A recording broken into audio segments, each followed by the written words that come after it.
Governor Arif Muhammad ഖാന്റെ സുരക്ഷാ വീഴ്ചയിൽ ചീഫ് സെക്രട്ടറിയോട് കേന്ദ്ര സർക്കാർ റിപ്പോർട്ട് തേടി. ഗവർണറുടെ സുരക്ഷ സിആർപിഎഫ് ഏറ്റെടുത്തതിന് പിന്നാലെയാണ് വീഴ്ച സംബന്ധിച്ച് കേന്ദ്രം റിപ്പോർട്ട് തേടിയത്.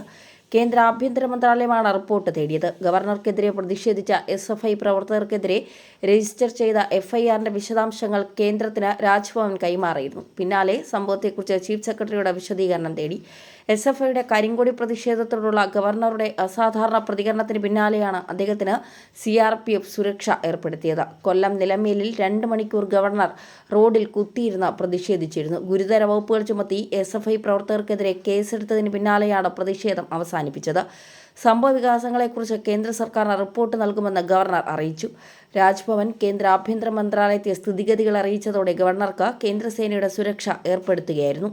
തിരുവനന്തപുരത്ത് തിരിച്ചെത്തിയ ഗവർണർക്ക് നേരെ എസ്എഫ്ഐ പ്രതിഷേധം തുടർന്നു. പോലീസ് വലയം ഭേദിച്ച് കരിങ്കൊടി കാട്ടിയ എസ്എഫ്ഐ വഞ്ചിയൂർ ഏരിയ പ്രസിഡന്റ് രേവന്തിനെ അറസ്റ്റ് ചെയ്തു. ഗവർണറുടെ ക്ഷീണം മാറ്റാനെന്ന പരിഹാസത്തോടെ തൈക്കാട് സംഭാരവുമായാണ് എസ്എഫ്ഐ പ്രവർത്തകർ കാത്തുനിന്നത്. മസ്കറ്റ് ഹോട്ടലിൽ നടന്ന പരിപാടിയിലേക്ക് കമാൻഡോ സംഘത്തിന്റെ അകമ്പടിയോടെയായിരുന്നു ഗവർണറുടെ യാത്ര. ഇവിടെ വച്ച് മാധ്യമങ്ങളെ കണ്ട ഗവർണർ മുഖ്യമന്ത്രിക്കും എസ്എഫ്ഐക്കുമെതിരെ രൂക്ഷ വിമർശനങ്ങളാണ് ഉന്നയിച്ചത്. എസ്എഫ്ഐ പ്രവർത്തകരെ തെമ്മാടികളെന്ന് വിളിച്ച അദ്ദേഹം പോലീസിനെ വഴിതെറ്റിക്കുന്നത് മുഖ്യമന്ത്രിയാണെന്നും ആരോപിച്ചു.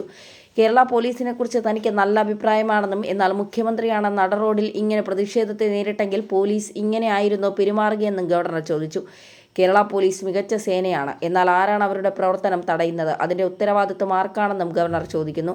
നിലമേലിൽ 22 പേർ ബാനറുമായി കൂടി നിന്നുവെന്നാണ് പോലീസ് എഫ്ഐആർ. 100 പോലീസുകാർ അവിടെ ഉണ്ടായിട്ടും അവരെ തടഞ്ഞില്ല.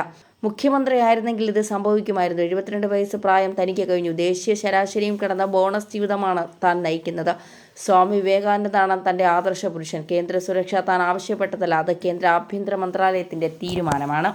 എൻ്റെ ജോലി കേന്ദ്ര സർക്കാരിനെ സംസ്ഥാനത്തെ സാഹചര്യം അറിയിക്കലാണ്. എന്നാൽ രാജ്ഭവനാണ് താൻ റോഡരികിൽ ഇരിക്കുന്ന കാര്യം കേന്ദ്രത്തെ അറിയിച്ചത്, താനല്ല. നിലമേലിൽ തൻ്റെ കാറിന് നേരെ ആക്രമണമുണ്ടായിരുന്നു. അതിനുശേഷമാണ് താൻ പുറത്തിറങ്ങിയത്.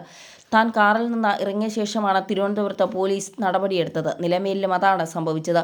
മുഖ്യമന്ത്രിയായിരുന്നുവെങ്കിൽ പോലീസ് ഇങ്ങനെ ചെയ്യുമായിരുന്നോ എന്ന് ചോദിച്ച ഗവർണർ ചിലർ അധികാരം കയ്യിൽ വരുമ്പോൾ അവരാണ് എല്ലാമെന്ന് കരുതുന്നുവെന്ന് വിമർശിച്ചു. കേന്ദ്ര ആഭ്യന്തര മന്ത്രാലയത്തിന്റെ തീരുമാനപ്രകാരമാണ് ഗവർണർക്ക് Z+ സുരക്ഷ ഒരുക്കിയത്.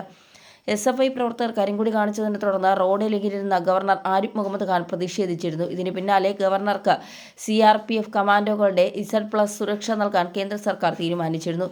Z+ കാറ്റഗറി സുരക്ഷയുടെ ഭാഗമായുള്ള പ്രത്യേക ബുള്ളറ്റ് പ്രൂഫ് വാഹനം ഉടൻ എത്തിക്കുമെന്നാണ് റിപ്പോർട്ട്. സംഭവത്തെക്കുറിച്ച് പ്രധാനമന്ത്രിയുടെ ഓഫീസിൽ നിന്നും കേന്ദ്ര ആഭ്യന്തരമന്ത്രി അമിത് ഷാ എന്നിവരും ഗവർണറെ ഫോണിൽ വിളിച്ച് കാര്യങ്ങൾ തിരക്കി. റോഡിലിരുന്നുള്ള പ്രതിഷേധത്തിനിടെ തന്നെ കേന്ദ്ര ആഭ്യന്തരമന്ത്രിയുടെ സെക്രട്ടറി വിളിച്ച് കാര്യങ്ങൾ ധരിപ്പിച്ചിരുന്നു. പ്രധാനമന്ത്രിയുടെ ഓഫീസിലും കാര്യങ്ങൾ അറിയിച്ചു. ഇതിന് പിന്നാലെയാണ് കേന്ദ്രത്തിന്റെ ഇടപെടൽ.